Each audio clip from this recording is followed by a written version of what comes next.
Good morning. Good morning. We're going to go over the plan for the next week or so, just to make sure everybody knows what's going on. So let me share my screen so we can see our JetNet course.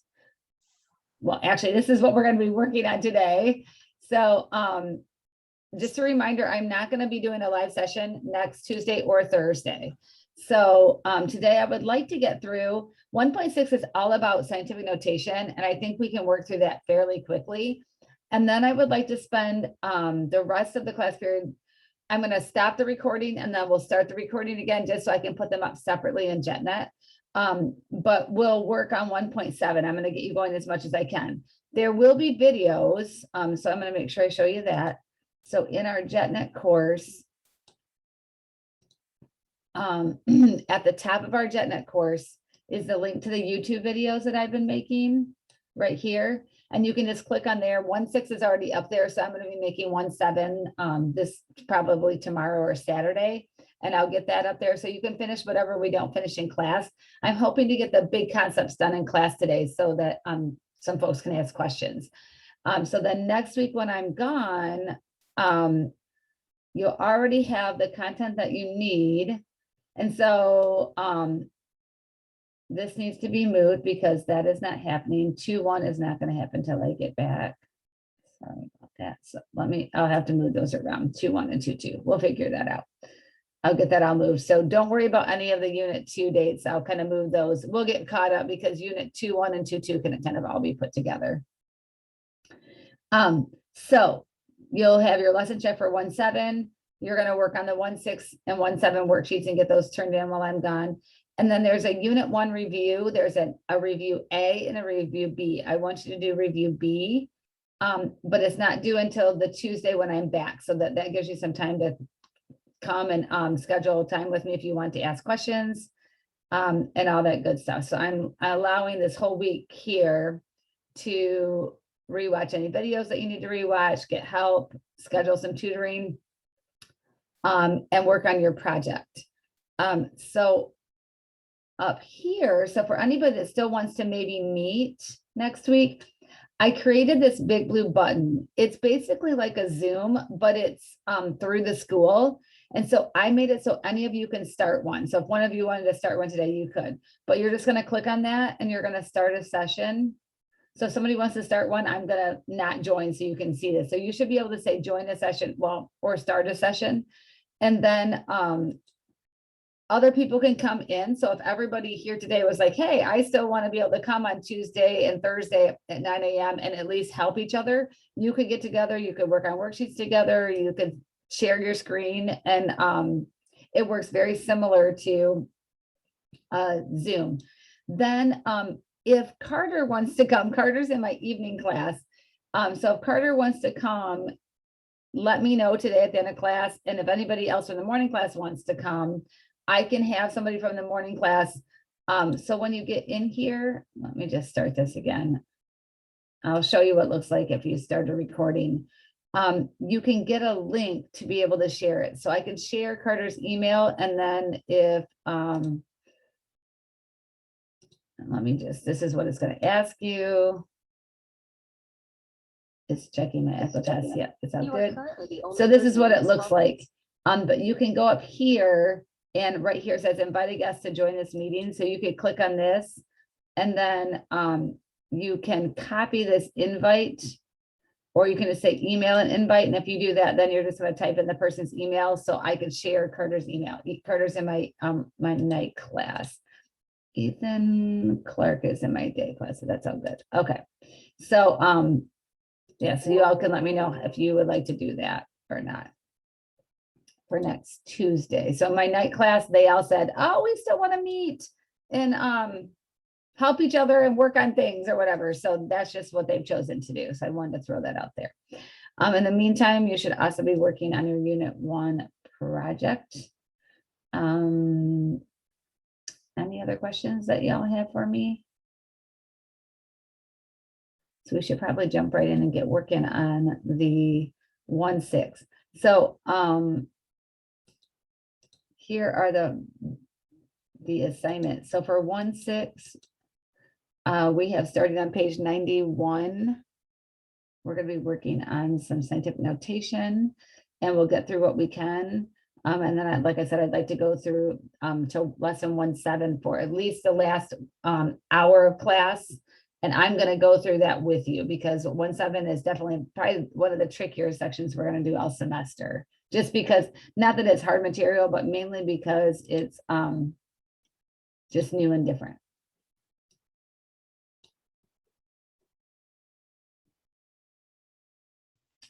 So I actually have to get off here in a minute because I have to go to work, but I had a question about one of the worksheets, I believe.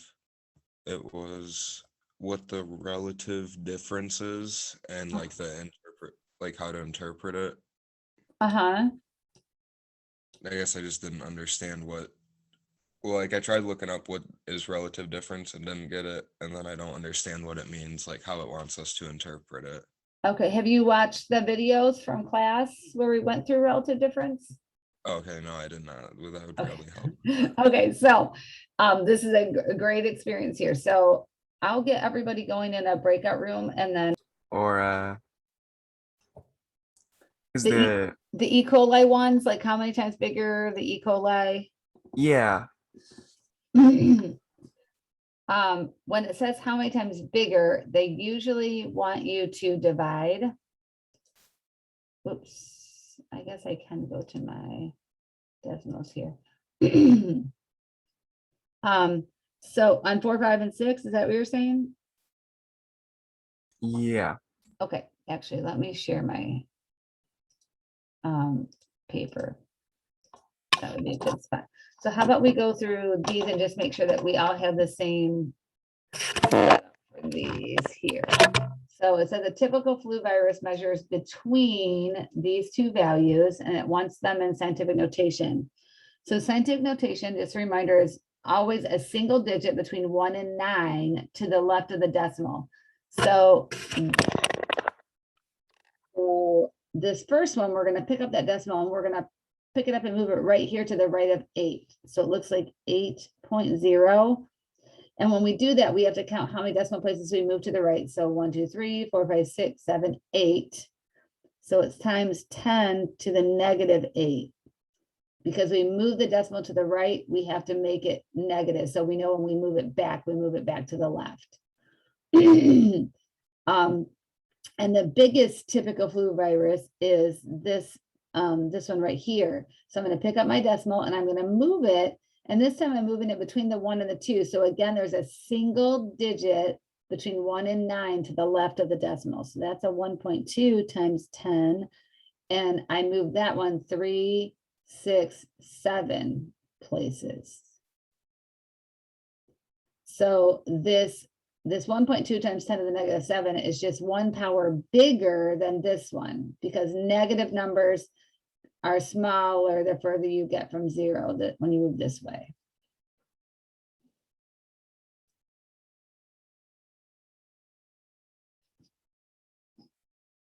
Okay, so E. coli is about this meters long. So I'm going to again pick up my decimal, move it to the right. So this is 7.0 times 10. And this one we moved 3, 6. So we moved it to the negative 6. So when it says based on the size, which is bigger, a small flu virus, so we're going to compare this one, the smallest one, or the typical E. coli, and it says how many times bigger. So that means we're going to divide the bigger divided by the smaller. Is that what you did? No. This will be good. We'll just check it out here. So let's go to our decimals, some good little practice here. So I have to put this in fraction form. So my bigger one is the 10 to the negative 6. So I'm just going to say 7 divided by 8. I'm going to just do that just to create my fraction. Then I'm going to go back up here and say 7 times 10. And an exponent, you're going to use your shift key and the 6 key will make it go into the exponent. And this one has a negative 6. And then the other one was 8 times 10 to the negative 8. And that does not seem like I did it. 7 times 10 to the negative 6. 8 times 10 to the negative 8. I just want to make sure I type that in like I expected. So I went a step further than what they asked. They asked us just to use the exponent, so just based on the exponent size. So that's exactly how much bigger it is. Let me go back to my exponent size. I got all excited doing the Desmos. So just using the size of the exponent, we're going to take the -6 and subtract the -8.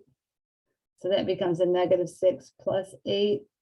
So it's roughly 2 powers of 10 bigger because the exponent is 2 bigger. So it's 10 squared or 100 times bigger. Okay. Sorry about that. Did that It's explain it? okay. So because 8 and 7 are almost a 1-to-1, 8 divided by 7 is almost a 1, or 7 divided by 8. So they said we could really just look at the exponents. But then on the next page, we're going to do something a little bit different. Is everybody else okay so far? Carter, Brandon, you want some help on anything? I should be good for now. I know for my math classes, we never really talked about this at all because I was just in algebra 1 and then geometry and then algebra 2. And then I got my 4th year math credit from construction. So I really have never really learned this before, but you did a pretty good job at explaining it pretty simply. They didn't, you didn't ever go in scientific notation in like middle school? No, Oh, wow. no, the middle school I went to was pretty bad. And then I moved freshman year of middle school to like a better school. But yeah, no, I haven't really went over this like at all. Well, we're glad that you're with us I'm- now. That's Yeah. good. I'm just very glad that you explained it in a very easy to understand way. Well, we'll see. We'll see if it still makes sense when you get to these other problems. Carter, you doing okay?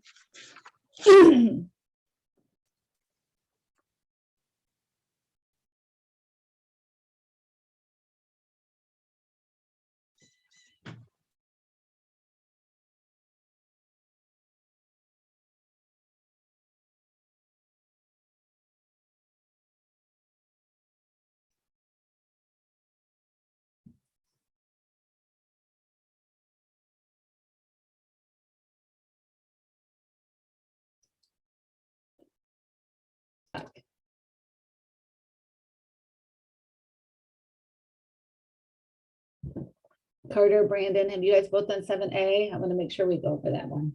On which page? Or wait. 94. Okay. Not sure if I did it the right way, but I think I did. Carter, are you there yet?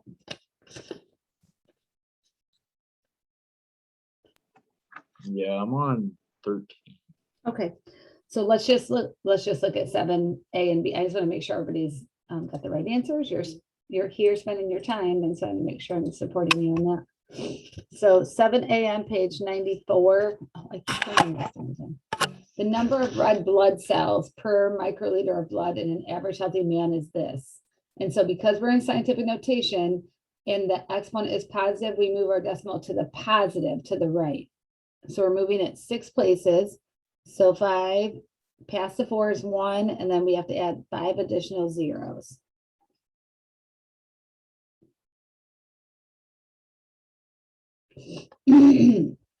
So it should be 5,400,000.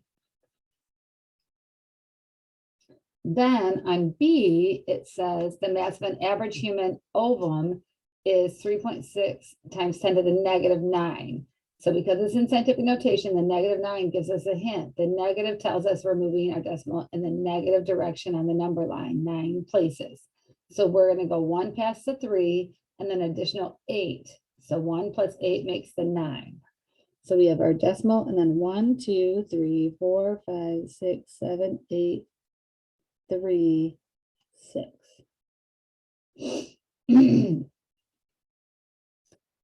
Anybody have questions on those?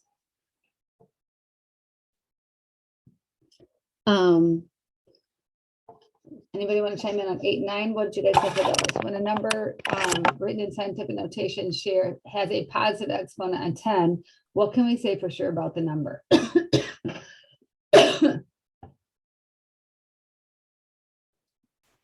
Oh, sorry, I was muted. I said it's larger than 1, so I have no decimal.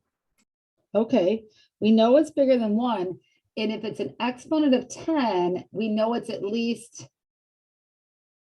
1 times 10, right? Yeah. Unless the exponent is 0. So really, we can actually say it's bigger than 10. Bigger than 1 was my first thing too. And I was like, wait, I think it's actually bigger than 10. 9 says, if a number between 0 and 1 is written in scientific notation, what can we say about the exponent on 10? It'll be negative. Yeah, the exponent is negative.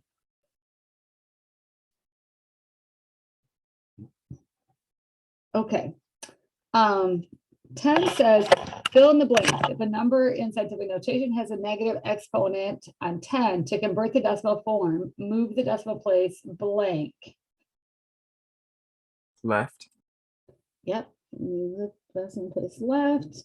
And that's because the number is, I said it's smaller than 1. yep, smaller than 1. Okay, excellent. So I want to make sure quickly on 11, just touching base, the E is essentially replaced for a times 10. So that's what that looks like. And then decimal notation, it's a positive 3, so we're moving it to the right 3. So that's what that looks like. And then 12 and 13.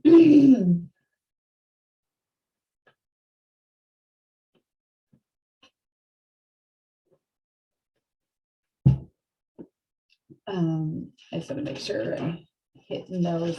So 12 and 13. Just kind of goes over the powers of 10. So we kind of have those handy 100,000, million, billion, trillion. This might be good to put like on your note sheet for the midterm, just so it's like right there.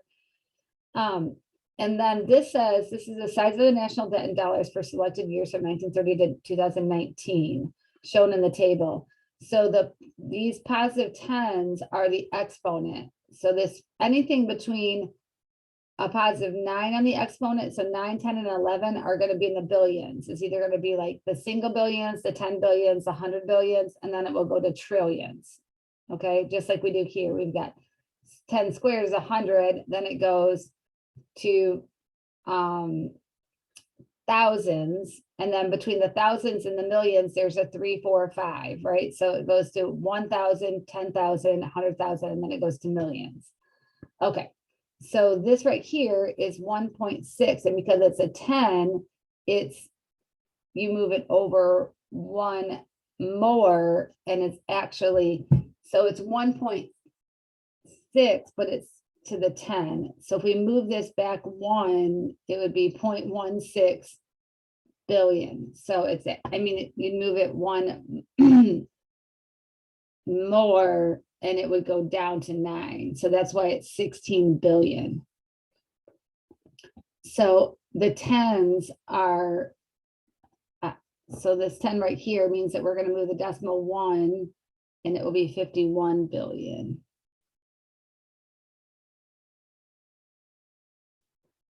And so this is going to be, we're going to move the decimal 2, because then if we move it 2 to the right, then it's back down to 9 again, so we can still say it's billion. So it's 257 billion. And then 286 billion. And then 371 billion. Then they gave us 908 billion. And then now we're into the trillions. So this is 3 trillion, right? So this is 3 trillion. 233 billion. This is 5 trillion. 674 billion. And then because this is a 13, we got to move it over 1 to make this a 12. So it's still trillion. So it's 13 trillion. 562 billion. And then 13, again, we move this down to 12 by moving our decimal over 1. So it's 22 trillion. 618 billion. Crazy. And you can see that debt growing here on a scale based on 0. It's just crazy. Okay, so 13 says the population of the US was roughly this number in 1930, this number, so 3 times as big in 2019. If the national debt were to be paid off by dividing the total amount evenly among all citizens, how much would each have owed in 1930? What about in 2019? So in 1930, we're going to have debt divided by number of citizens, right? The population. So I always write it out in units, what I'm going to do to make sure it makes sense before I get my numbers. So my debt in 1930 is this number right here, 16 billion. So 1.6 times 10 to the 10. 1.6 times 10 to the 10 divided by the number of citizens. And this is the number of citizens in 1930. So 1.23 times 10 to the 8th. So let's go to, we'll just finish this one up and then we'll take a break and we'll come back for lesson 1-7 so I can get you going on that. So let's go to the Desmos here. So in Desmos, we have 1.6, and then I'm going to divide by 1.23 times 10 to the 8. And this is times 10 to the 10, right? Do I have those all right? So in 1930, every citizen would have owed $130.08, which doesn't seem much to us now, but back then that was a lot of money. So really to compare apples to apples, we got to look at the inflation, like what a dollar back then is worth now. That's what we should kind of try to check out. Maybe I'll do that when you get started in 1-7. Did everybody get the 130.08? Yes. Okay, then for 2019, we're going to do something similar. I'll write in my paper here in just a minute. But it's going to be the debt for 2019, which we said is 2.2618. I'm going to use their original number up there.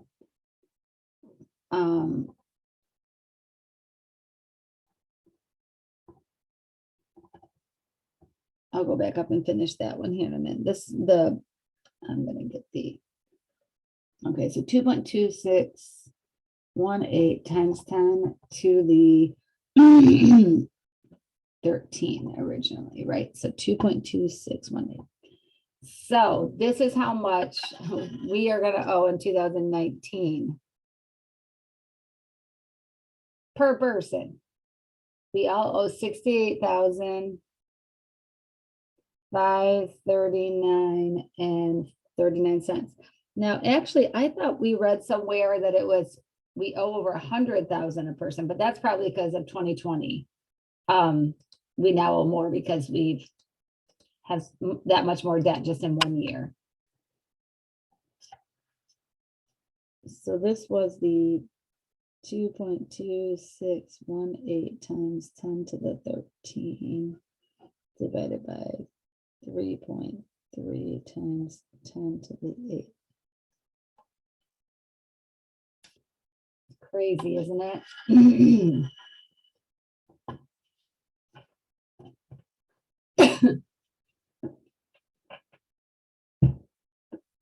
Okay, anybody have any questions? Carter, Brandon, Steven? Only on number 8 for 1.6. Number 8. Yeah, on 103 or through that set of problems. Oh, okay. I will quick answer that and then we're gonna take a break. I went through all of these problems. So today I'm gonna skip them. I'm gonna share. okay. No, it's okay. I'm happy to answer your question.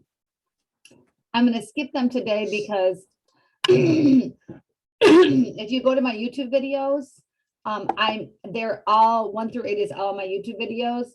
We've already done the one that's the lesson check for this lesson. And I really want to get in some of 1.7 in for you all since I'm not going to be here live next week.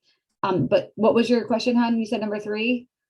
No, at number 8. Oh, number 8. So and they all kind of go together, right? They're all based on this taxes, what they brought in from taxes overall versus the number of people that actually file their taxes.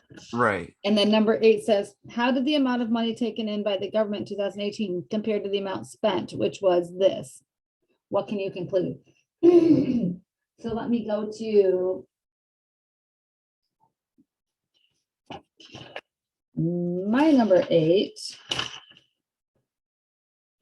Oh, you know what? I don't think I did 6, 7, and 8. That's a good question. So let's see. The amount taken in by the government in 2018, that was at the top. So they took in this amount, right? 154.4 million.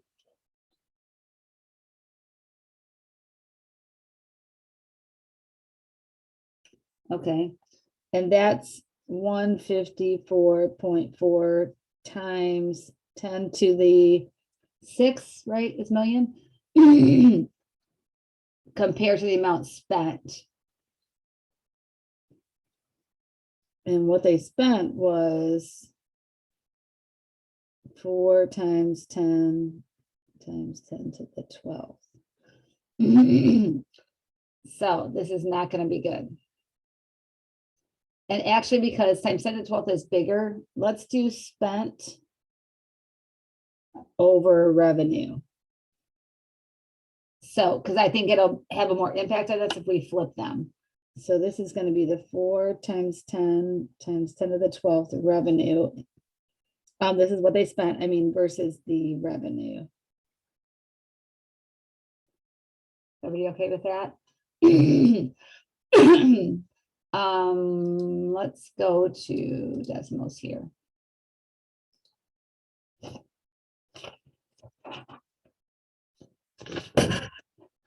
And I'm just going to write it on this paper. So we have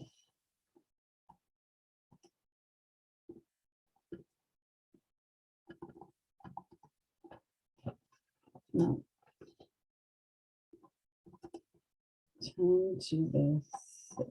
And so up here it's times 10 to the 12th. Is that right? Oh gosh, what did I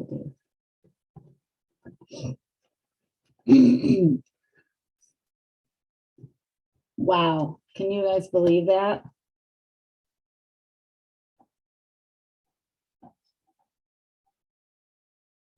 So this is 2018.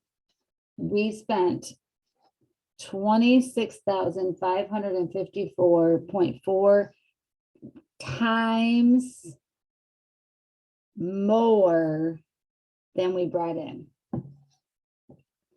So our GDP, Wow.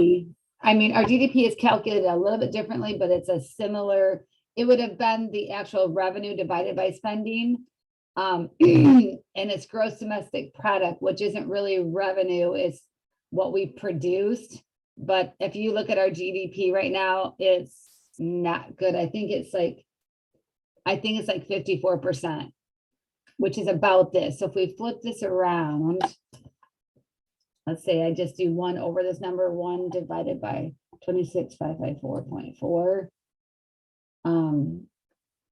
Yeah, this is real bad. That's not even close to 0.5. It's really bad. Did that answer your question though for you, Stephen? Yes, it did, because I did that question wrong. So thank you. That's all right. That's what I'm here for. Excellent. So